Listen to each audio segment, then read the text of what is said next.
وكان علينا في يوم قدر، بس احنا برضه ننكسر تحت البارود والدار في قلوبنا الوجع.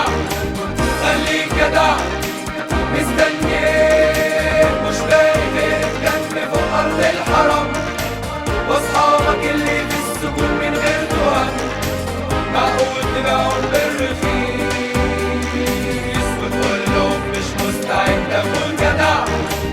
مستنيك خليك جدع، العمر كله يعني مش هيضيع هدر، والظلم عمره ما كان علينا في يوم قدر، بس احنا برضه بننكسر تحت البارود